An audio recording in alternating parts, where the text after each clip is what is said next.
Bakit? Kanina kakwentuhan ko si Jay. Grabe.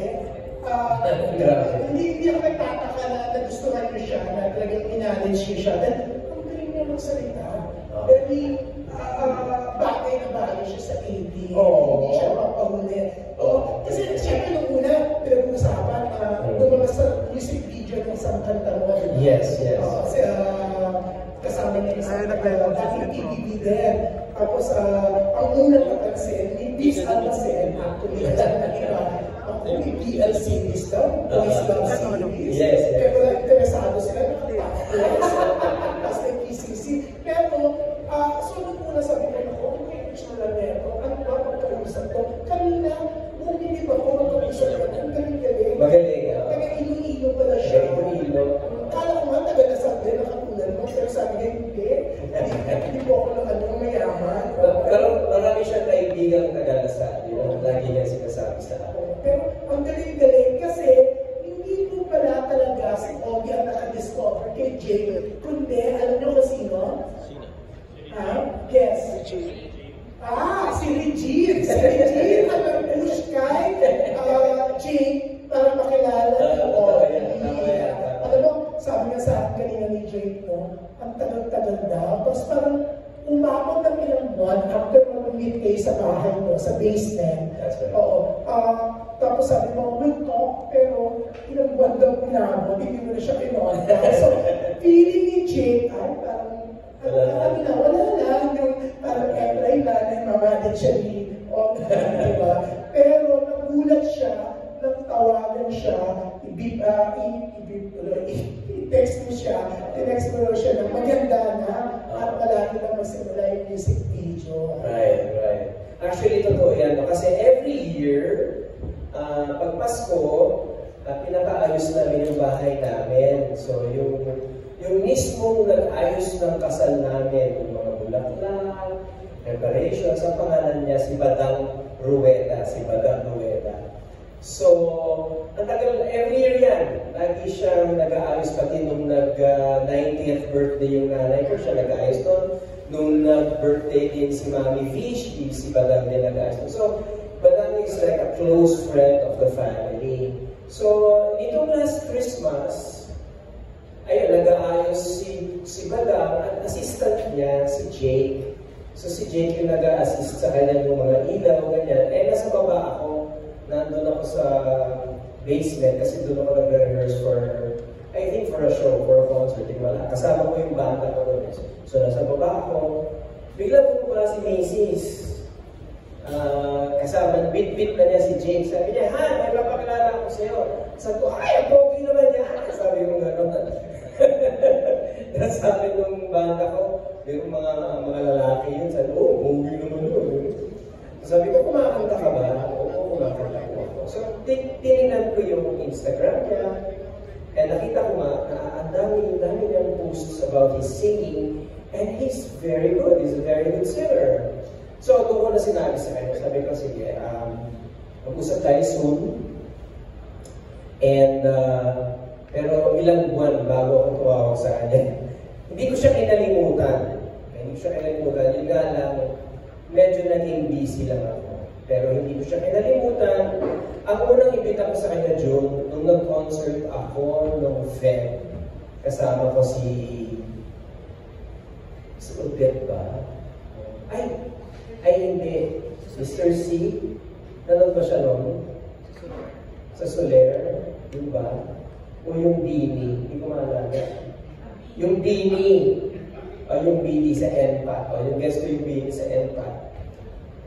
Binigyan ko siya ng ticket, sila ni Badang, nanood sila. Parang na-experience niya how it is to do concerts behind the scenes also. And I think nanood din siya kay Regine sa Makati, yung series ni Regine. So, sa Samsung, Reset, yeah. And then, nanood ko yata siya with Mr. C sa Soler. So, parang maramdaman niya yung feels ng concert. And then, nung pinaplano na namin yung first music video ko ng Hanggang Dito na Lang Ba Tayo, so they wanted to feature Colette you know, as part of the female lead. To be honest, at that time, at that very, very time na pinaplano na yun, there was no available male counterpart ni Colette. They were all very busy. And thank God, Colette was free on that particular day. Sabi ko, baka naman pwede yung bago kong talent na tinutulungan. His name is Jake Villamor. So they looked at his profile, they looked at his social media accounts, and oh, sir, pwede to. So we launched it. The music video was a huge success. We're almost 500,000 views already. And nagkaroon sila ng fans. Yung Colette and Jake, so ang tawag sa kanila is Jacket. Nagkaroon sila ng fans. Yun. Pero milyones na ba? May mga pinopost, no? Yung mga fans, milyones yung likes, views. Madaming views. Yeah. Kasi kumatin siya dun sa event ni... Ay, yes. Oo, nanood daw siya. Tsaka nanood daw sila ng volleyball game together. Yung Star Magic. So they're good friends. They're good friends. So ngayon, I might as well announce it na rin. Yung second music video ko, which will be out this August 15, ang title ay In Love. I-announce ko na rin. Sila ulit ang mga bida doon. Plus yung mga other characters ko. So, ang pinage ko ng idea was, paano ba sila nag-meet yung dalawang characters nila? Paano sila nag-meet? Kasi dun sa hanggang dito na lang ba tayo, parang malungkot nagkahiwalay sila. So, parang prequel siya. So, ayun, pagbibidahan nila ulit yun.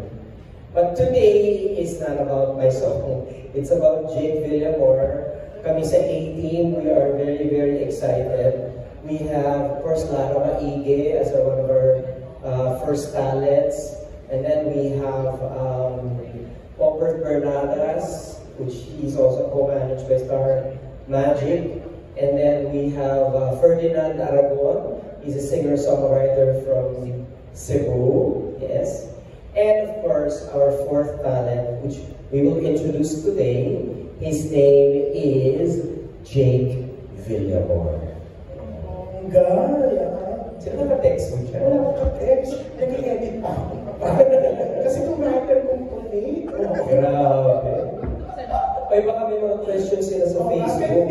Pero yan, okay. Sinabi na nga ni Ogie, kung may mga questions sa mga live viewers natin, pwede po kayo magpatanong, magpadala ng questions nyo at itatanong natin later kay Jake and Ogie. Pero alam mo, Ogie, eto excited na lahat. So, 3:41 p.m. kayo hindi na natin patatagalin. Sino nga ba si Jake Villamor? Tatawagin na po natin. Let's all welcome Mr. Jake Villamor. Hello? Yeah. Bigyan natin ng dalawang mic. Walang mic si Jake. Oh my gosh. Oh. Yeah. Good afternoon, everyone. Hello. Sure. Sige. Yan, Jake! Hello po. Good afternoon. Good afternoon po sa lahat. Hello po. Siyempre yan, batiin muna natin ang entertainment press and the bloggers and the TV crew. Yes po, magandang hapon po sa inyong lahat. Hello po.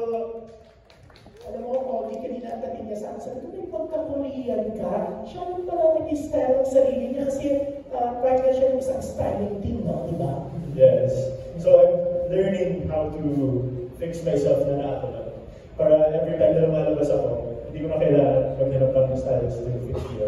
Pero today, Morido Art yung nag-ayos po sa akin. So thank you so much po sa Morido Art. Kanina, Jake, nung kausap kita, sinasabi ko na kay Ogie, no, na-impress ako sa iyo.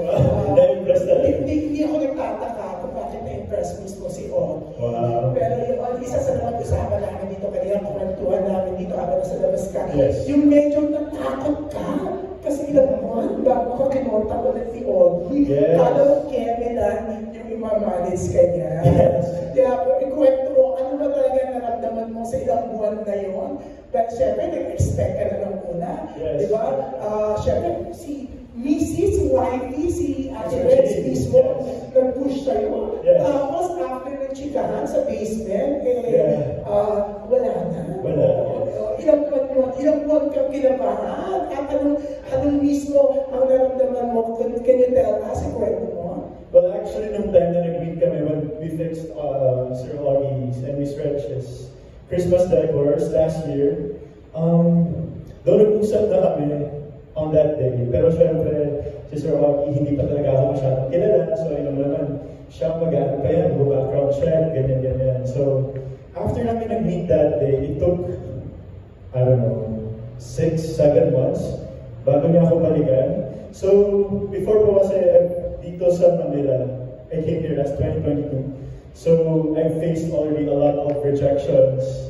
So, that time, nung hindi na ako binalikan ni Sir Augie, doon ko nasabi na ay baka wala na, baka hindi na siya matuloy, baka may nakita siya hindi niya nagustuhan, kaya ayaw niya na akong i-push as one of his talents.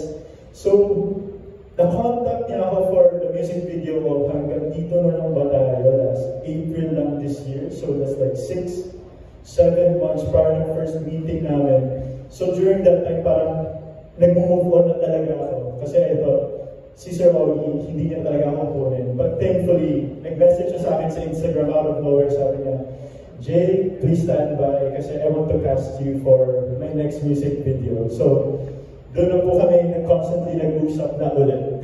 So, yun po. Yeah. So, ayun, eto na yung katuparan, di ba? Yes. Anong nag-feel mo na talaga namang grabe yung pagpupus ni Augie? Actually, alam mo, pagkausap ko noon si Augie, syempre, hindi na ako nagdududa sa pagkalalaki ni Augie.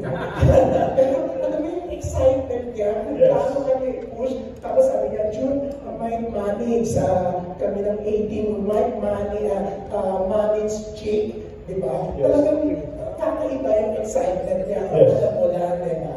O kanina mo kwento ko sa'yo na ganun siya ka-excited. Tapos the way na ipakilala ka niya na may silhouette pa, di ba? Pero may pa-reveal. nakakagad ng mga fans, di ba? Jacket patch nyo. Yes, yun nga sabi ko, kamay pa lang. Sinasabi ko, comment na sila na ako daw. Sabi ko, paano nila nalaman yun? Na ako.